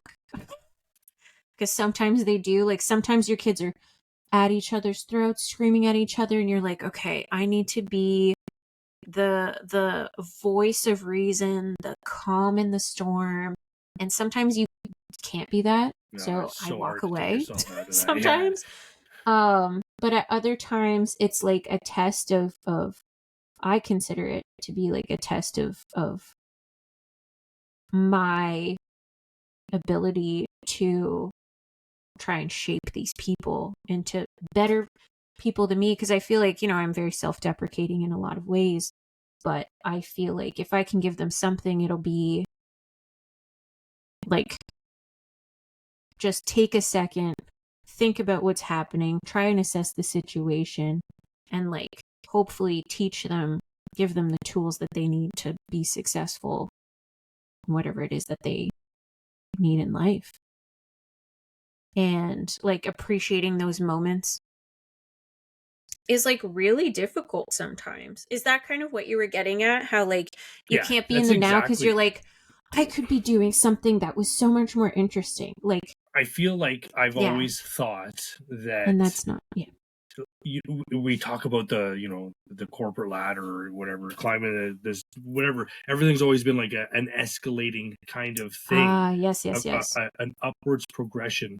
But what if it's just all and flat? Your career is quite literally that. Like, you reach a next rank, you're trying to achieve the next one. That's every job. Achieve the next one. Everything's always about progression. And there's nothing wrong with progression. Scaling. But is your life about progression in that way, or is your job about progression? Like, are you conflating the two? Have we forgotten that you're not your job? And I think progression in life looks very different because it's about spending quality time. And I feel like if you're always trying to achieve the next step of something, you're not necessarily taking quality time to do that. Yeah. Whereas I feel like if you look at things from like, I feel like my perspective is always, how can I be a better mom, if you will? And there's not like a outright scale of what that looks like at all. Because every mom's different, every There kid are a is lot of different. examples of what it doesn't look like, though. Fair. Yeah. So many in the news lately. It's very terrible. But I feel like in those moments, you kind of have to let go of being better, getting, like, achieving the next rank of momness, whatever, and just, like, appreciate the moments as they come. And, like, I've been trying to take, like, mental pictures when things are happening. Yeah. And like, appreciate what's happening now, as opposed to thinking, I didn't get this done, I've got to go do this, the laundry's still sitting there, I've Like got it's all like perspective. dishes to clean. Yeah, like, I don't know, you could be distracted by anything. I hate the idea that especially a mom, because I feel like a lot more dads are able to let go of daily things like chores. Okay. But like, there's a lot of stuff that needs to be done around a house, and there's a certain time frame that it needs to be done in, and Just that, like a mental load. well, yeah, but at the same time, the question is yeah, a house needs to be swept and cleaned and stuff like that, but do you need to do it every day? Do you need to do, Right. you know what I mean? Like, these things are the requirements, but they're not like your must do's in order to live a successful life, right? So when you're thinking about, you're tired and you're exhausted, and Cassie's been there, you've been there, and you're like, oh man, I didn't get this done, I didn't get this done, I didn't get this done. It's like, well, hey, guess what? Your kids are fed, they're warm, they're dry, they're loved. They, you know what I mean? Like, there's so much more to what you can do in a day than tasks. Absolutely. And I feel like that comes back to what you were saying earlier, and I feel like I'm going to lose my train of thought as I'm saying it, but welcome to the party, pal. Welcome to my brain. I get so focused on what you're saying in the moment that I've forgotten what you know what I mean? So anyway, where you were going with it. That expectation versus like reality, if you will. Piece from earlier, whereas like we may have an expectation that all these tasks must be complete and that we must be able to do all these things, but instead of looking at it from the like, I did not do this, what did I do, you should look at it from the, I did accomplish all of these things today. And often it's things that you weren't expecting to accomplish. So like, if you were able to take 10 minutes to spend with your kids, like, that is out of the ordinary. Perhaps, I'm just like throwing out some rando examples. That's, to me, an accomplishment. Yeah. Because they're getting something much more valuable than they would otherwise, right? Because the more I read, the more I realize, like, or the more I hear, the more I, like, I shouldn't say read, I've been listening to audiobooks. The more I realize that, like, all kids want is to be with their parents and gain, I wouldn't even say knowledge because it's subconscious, but like they want to fully consume the parents' mind, right? Yeah. Like they want to be able to like draw out all the information that I need from this, all the love, all the affection, all of whatever that helps them grow and become the best possible person they can be. And it's maybe those 10 minutes changes your kid for the next couple, like however long, right? Like Yeah. maybe that imprints on them. You just don't know. So I feel like looking at the what you have done is like way more valuable, obviously, than And to be clear, I this didn't do laundry. well, yeah, and this goes, this is for everyone. This is even for people like without children. Like, Yes. don't Yeah. question your assumptions and your expectations of yourself. Like, Mm-hmm. why is this thing that's bothering me so important to me, that I'm beating myself over that because I didn't unload the dishwasher or something? You know what I mean? Right. Let Yeah. yourself just chill. Talk to treat yourself the way you treat your kids. Be nice. Mm-hmm. Be nice to them. Mm-hmm. Be nice to Yeah. yourself. Okay, last part. Or there's this. I'm sure it was a TikTok that I saw, but it was like a trend for a little while that was like, would you say this to her? And it's like an adult, or say this to him, and it's the adult speaking on behalf of like their themselves as a child. Yeah, And it's like, so every time you berate yourself as an adult, oh, you're an idiot. Oh, you didn't do this, or maybe you didn't accomplish that, or you should have tried harder, blah, blah, blah. It's like, look at a picture of yourself as a little kid, and would you talk to them yeah. that way? It's ridiculous when you do it, and you're like, Yeah. and then when you've, um, when you're not sure how to respond to your children in a certain Mm-hmm. situation, just look at how your parents handled that situation when you were a kid, and like see if that Maybe worked or didn't, and then adjust from adjust there. accordingly. I didn't Yeah. like Yeah. that. Yeah. It didn't help. So I'm not gonna address it this way. Mm-hmm. Or maybe it was effective Yeah, in some yeah. way. And it was helpful, because I'm realizing like, um, millennials have been, as a whole, I think, very good at tearing our parents down, for their parenting Yeah. styles, right? But honestly, like I think there's a lot of good, obviously, that happened as well. Also, Like I've been thinking about, mom used to play her favorite music while she was cleaning the house, and now I feel like I do that too.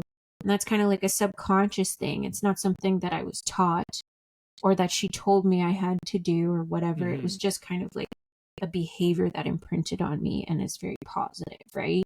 What was the So thing? Sorry, what was just it? What did you just say before that? I was saying millennials are, Oh, that's it. Yeah, yeah, yeah, yeah. very good at tearing our parents apart about how they parented. Um, and again, the more audiobooks I consume, the more I realize like they they use the tools that were at their disposal, and we're using the tools at our disposal, and our toolbox is way fucking bigger. Like, and it's not to say that they didn't do well. It's to say that like the amount of resources, like if you're quote unquote a bad parent now, like that's really on you. Like there's so much Well, free yeah, information in the world about like how to be that's why I find, like, effective as blaming a your parents for parent. things is a slippery slope. Because yeah, there's Yes. Yeah. Yeah. in a Yeah. lot of situations, yeah, sure, go ahead. hmm blame the parents. Uh, Things happened. yeah, Yeah. yeah, Yeah. but in I would say probably most situations, even like I grew up in a loud household. You know what I mean? Like it was chaotic a lot of the time. It was It robust. was robust, but like no one was hurt or injured or anything. You know what I mean? Like everyone was loved and taken care of and everything. But was it The perfect? things were done out of love at the Was it at the perfect? core No. of, yeah. Was it less than Is it the ideal? way you would necessarily parent today? No, but And I was also gonna say, was it less than ideal? Also, no, because like right. um, it's not just that they only had the tools that were available to them, but you realize real quick that no one teaches parenting. So No. people who want to get after their parents for doing a shit job, just this is one of those expectations I was talking about, or one of those assumptions. Why do you Interesting. think? Okay. Like, just take 2 seconds and put yourself in their shoes. Because also think Right. about it this way too: millennials are having kids later. Our parents' Way generations, they all later. had kids when they were fucking idiots. You know what I mean? So yeah, Yeah. they're all like Yeah, if I had a kid 18 to at 24-year 25, olds. Like, just anyway, yeah. Don't slag your parents because they fucked up a few times. Because guess what? You fucked up. You're gonna fuck up, mm-hmm, and your kids when mm-hmm. their parents are gonna fuck up. So it also helps Yes. take away the, if anyone's out there is angry at their parents for Right. things they said or did, like below the threshold of A violation. deeply Yeah. traumatic, Yeah. cut them some slack. Mm-hmm. Maybe appreciate a little bit that they did fuck up, but they also took the time to celebrate your birthdays and go Yeah. whatever, like spend time with you, play catch, like all these things. It's like you And said. I think now, through like reparenting in a way, because I'm realizing as I go through parenthood that I'm kind of reliving the stages of my own childhood with my kids That's awesome. It's true. in a very strange way. Like I'm again, it's like that third party perspective and third person perspective, sorry, where I'm like, there's like child me looking at what's happening, and it's like, oh well, when you were this age this happened, blah blah blah. And like again, nothing super traumatizing or anything like that, but it does evoke obviously some emotions and like healing of your own inner child and things like that, which I think are all very valuable things. And I get the feeling that a lot of parents today are going through this and are reparenting themselves in whatever way they need um to like heal those wounds, which is great, I see what you're saying. and Yeah, then yeah, are yeah. able to have better relationships with their own parents through all of this. Yeah, and then of right, course like their children. yeah, because they've learned, uh, as you were saying, like that at the end of the day, like there was love. It was done in love, so maybe it wasn't done quote unquote the right way, Yeah, and but like it was just to be done. clear for people out there who are gonna Yeah, get fucking picky, like they I'm might not get a saying little like you got sassy. backhanded across the face with love. I'm saying like No. Oh my god. yeah, like yelling or fucking punishments or stupid questions, like Being asking a 6 year grounded old, or yeah. "Why'd you do that?"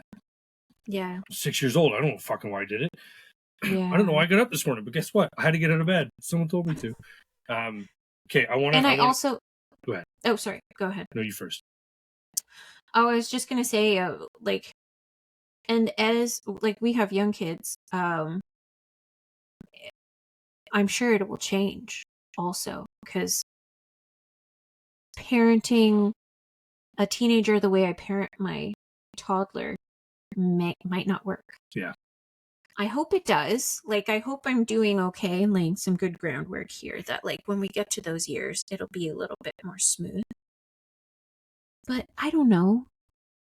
Because, my kids, depending on their friends group and things like that, outside influences, you might, think you're too cool for your parents or whatever it is and then act out.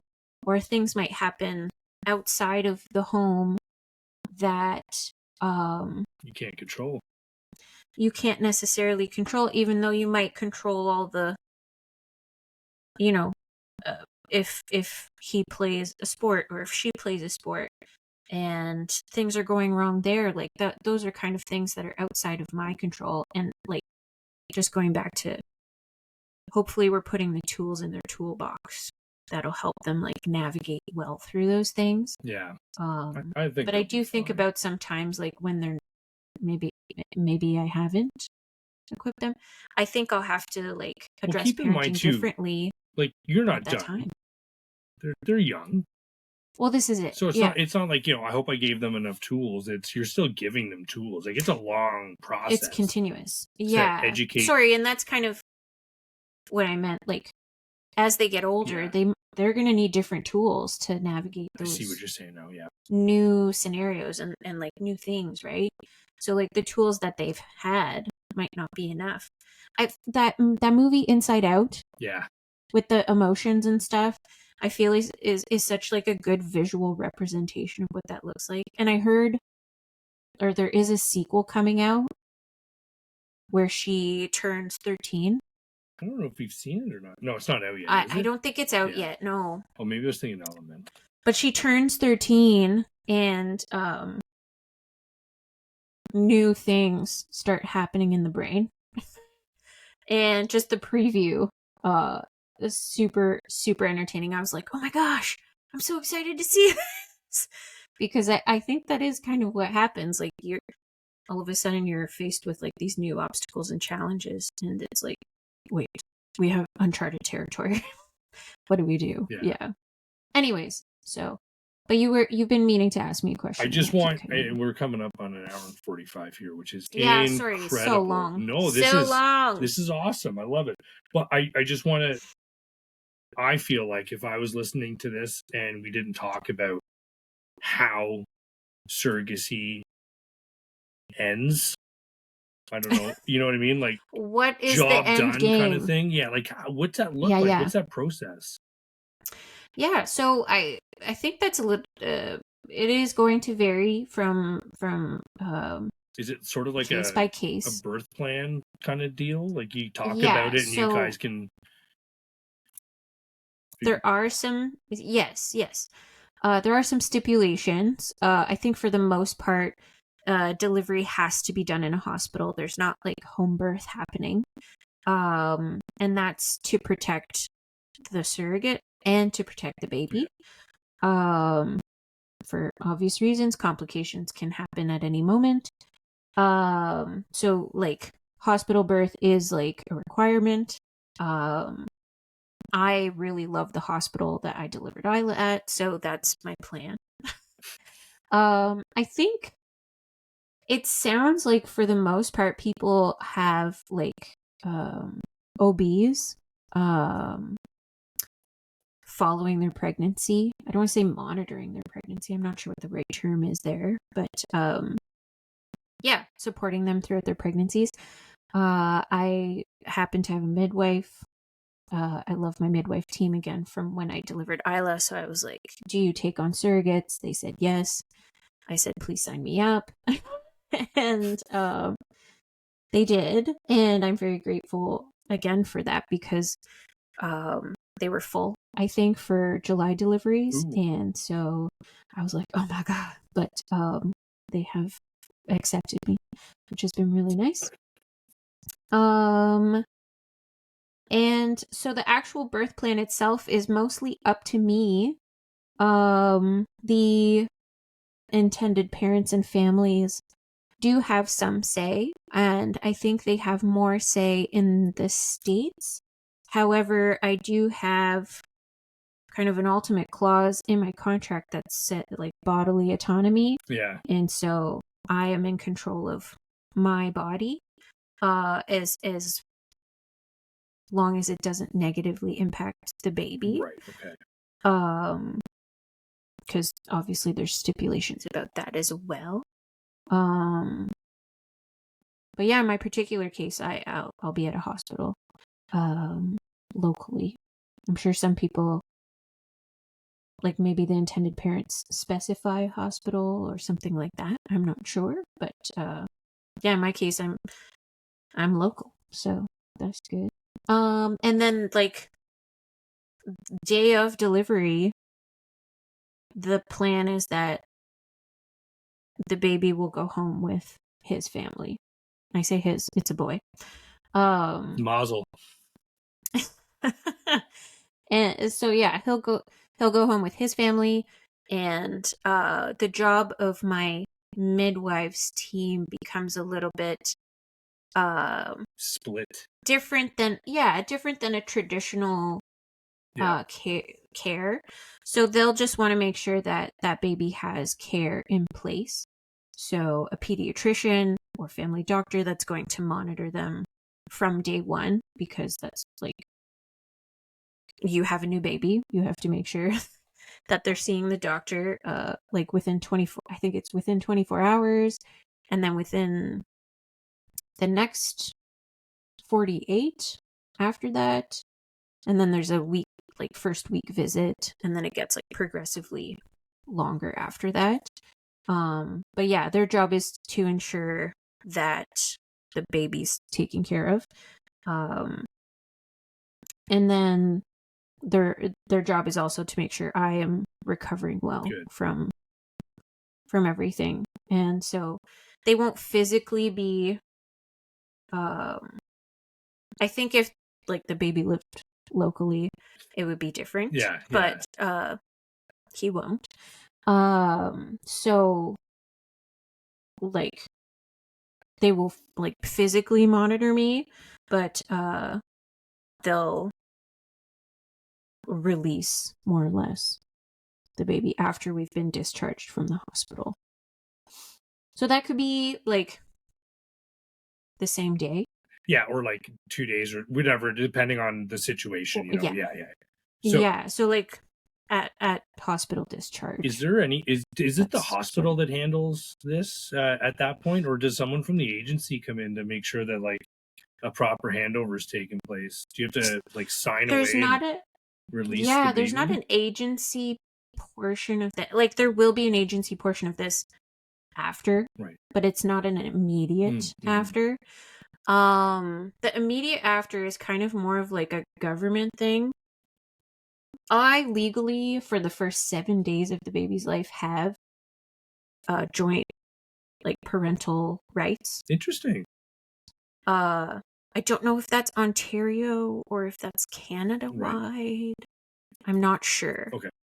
I'll have to brush up on that. But yeah. I'll like, so if like, I don't know, something were to happen and they're like, hey, we want this to happen to the baby, or we need this to happen, or whatever. Say they're jaundice. We have to put them under UV light. Yeah. Do you consent? I have to give my consent for that. For the first 7 days, more or less. I don't see myself not agreeing to stuff. Yeah. Realistically, it's like whatever's best for the baby would be my Fine choice. by you, I guess. Yeah. So I do have to kind of like legally sign over that portion, I think. If I don't want to be consulted, I think there's an option for that. I feel like it was mentioned to me at some point, but it's like, it's one of those things that I was like, oh yeah, I'll consider this, and then I don't have to consider it for months. So my brain is kind of like, I don't have to remember this in excessive detail. You'll get to that when it's more relevant. Yeah, exactly. Otherwise,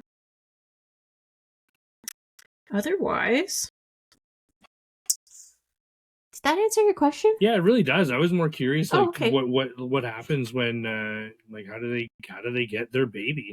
And then Yes. And then I guess I just want to make sure that, like, your postpartum care is part of that process too, right? Oh yeah. So it's still all taken care of. Like the midwives don't like abandon me after the delivery. They're like, okay, bye. But even like their care will be the same for however long afterwards, depending on how you're doing, kind of thing. Yeah, I feel like midwifery care overall, like my aftercare has always been wonderful. So I expect nothing less this time. Actually, I don't want to say I expect nothing less. I hope they deliver less, because I won't have a baby to take care of at the same time as my healing process. So in a way, I don't like, I know that I won't need them. Yeah, like I know I won't. You have it easier. I know I won't need the same level of care. Yeah, because aftercare visits with a baby are like, okay, let's make sure baby's doing good. and then let's address anything that's going on with you at the same time. We'll get to you if there's time. Whereas it'll just be. Yeah. I mean, that's never been said to me, but yeah, no, it's been excellent. So, but yeah, in this case, it's just me. They'll just be like, hey, you bleeding? You know, how's your mental health? Yeah. I know they're going to check up on me for that because it's obviously a very different sort of thing. Unique You still situation. have all the hormones happening, but not, you know, as someone very honestly put it, you won't have that newborn smell in your arms. So it's like navigating what that's going to look like your too, daycare right? drop-offs are going to get so much longer now. I'll be like, I can't leave you. For the babies. Yeah. Goodbye. But yeah, I anticipate, you know, I said this honestly early on. I expect I'll be sad. Mm-hmm. I think I would be inhuman of me for sure to go through this and not have some sad feelings about it. Whether like I expect them to be mostly hormonal, but obviously I'm gonna have some sadness. Like there's a grieving period, right? So kind of like letting go of that.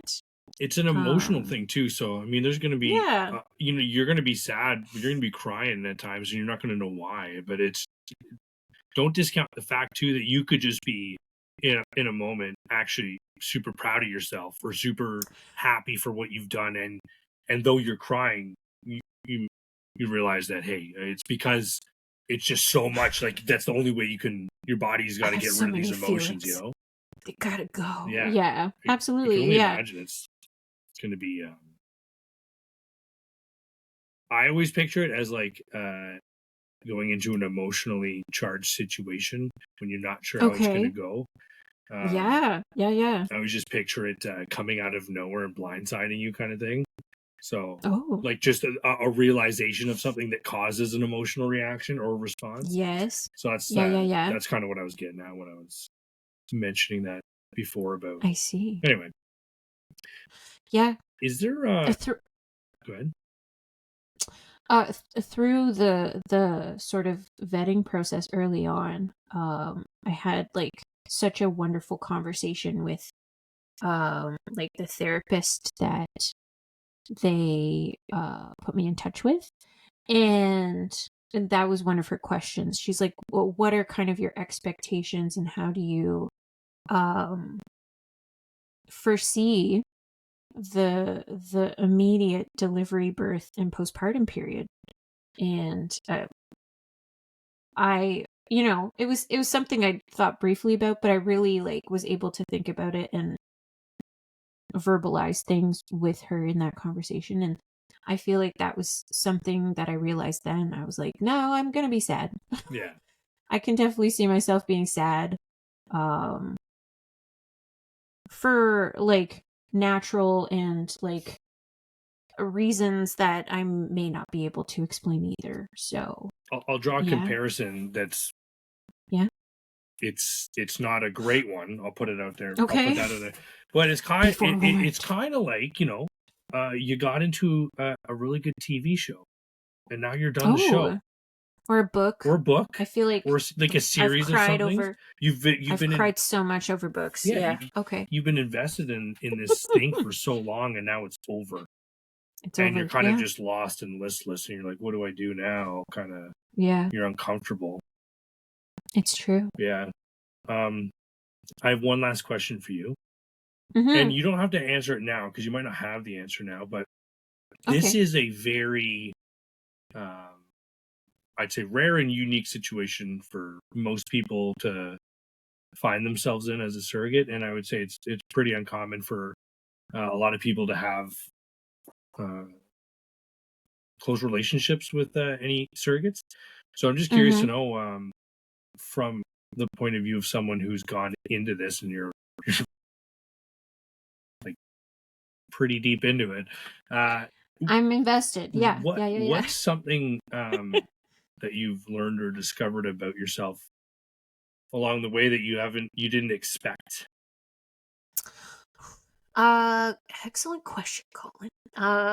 A couple things. So I thought that I would never be able to actually like put a needle and like inject myself Nice. with the So those hormones anti-drug that they needed commercials to do. worked in the 90s. Totally.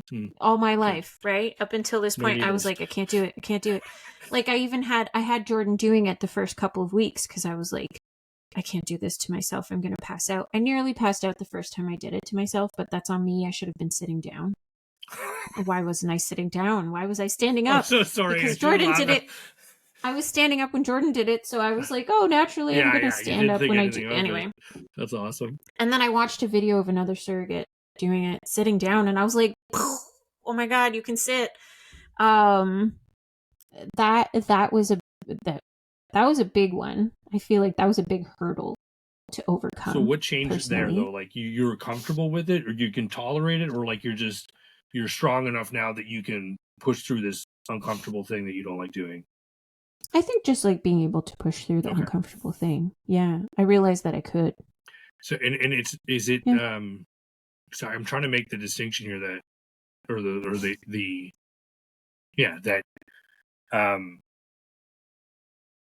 doing something that you don't like or getting over something or defeating an obstacle or whatever doesn't mean that you like it anymore or you tolerate it For sure. anymore. Yeah. It's just you're now able to coexist with this thing a little bit better, you know?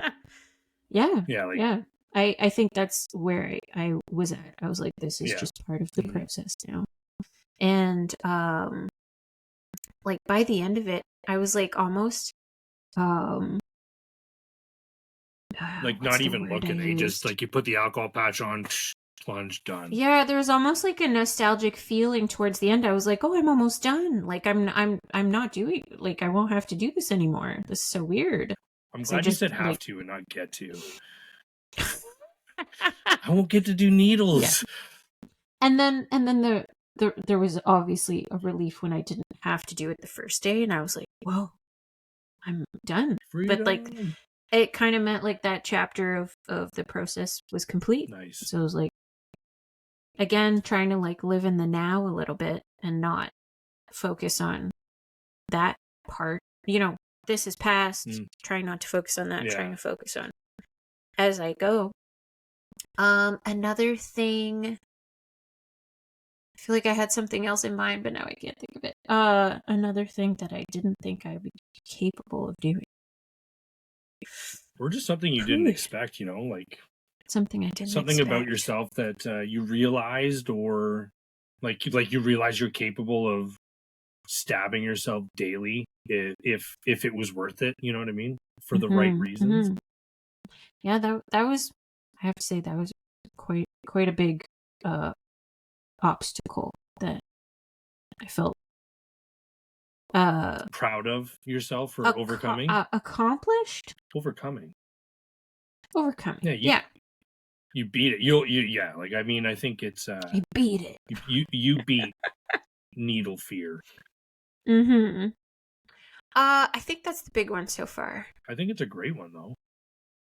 I'm trying to think of other things. I'm sure I'll wake up in the night and be like, yeah, I remember. Yeah, I like. So I'll save it maybe for another future episode. I like the idea that like two things can coexist and they're polar opposites. Like I don't like giving myself needles every day, but I'll do it so that I can give birth to this child and I'll be okay with it. So I like yes. It's not that you're tolerating it, it's that it's not bothering you.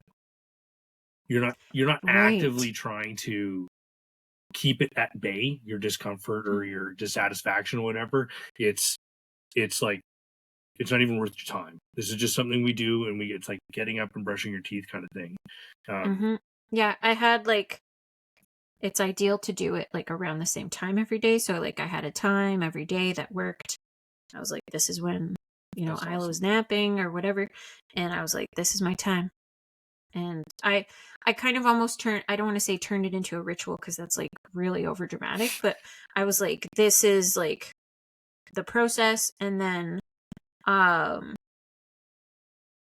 just for like comfort purposes or just like a little treat or reward, I'd be like, okay, now I get 5 minutes of chill time where I'm not going to do any of my household tasks. I'm not gonna whatever. I can just aimlessly look at my phone and not feel bad. I like you said, and that was kind of like part of it, I guess. Yeah, which is, I mean, and it's also, it seems like I get the impression that you think it's kind of like pointless that you're sharing it. But yeah. But it's also it's habit forming behavior. You give yourself a reward for doing something, and it's habit forming. So it's important to celebrate the small victories, right? True. And to that, like true, you said, true. I gave myself a 5 minute, what'd you say, free time or whatever.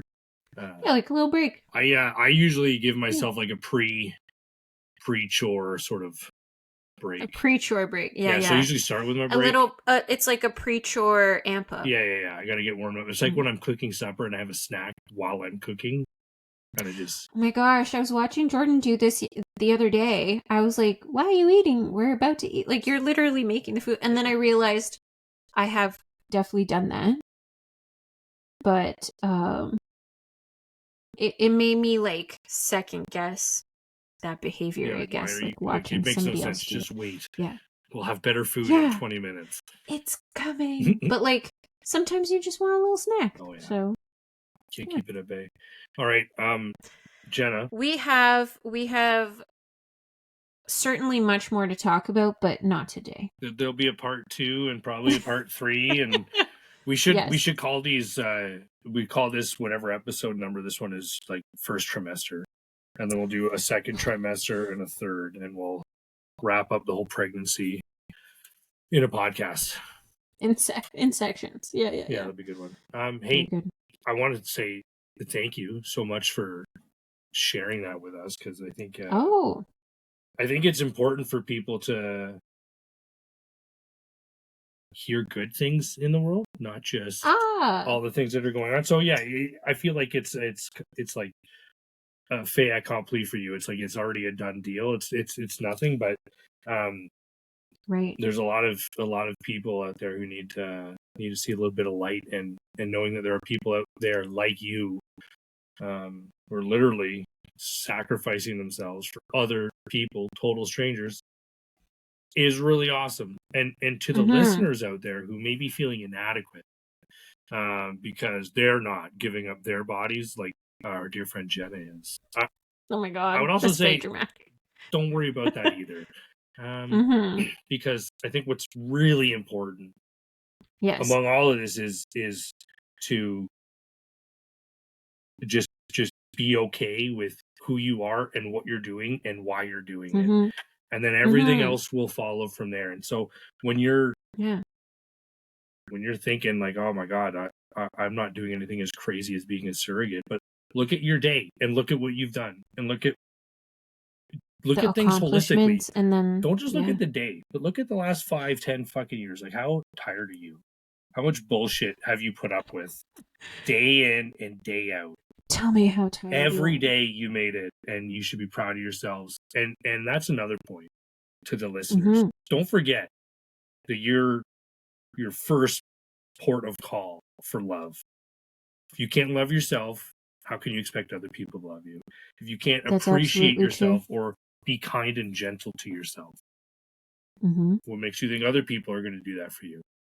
Or how can you be that to others in a genuine way? So don't ever drag yourself down, because every day you're doing it, and every day you're crushing it, no matter who you are, where you are, or what you're doing, and showing up and doing the thing. Showing up's key. No matter what you do. Dude. Everybody's doing great. Speaking of showing up, I'm about to leave. I'm about to do the exact opposite of that. Anyway, all right. Really happy that we. Thank you all for listening. Yeah. Appreciate it. Yes. Until next time, toodles.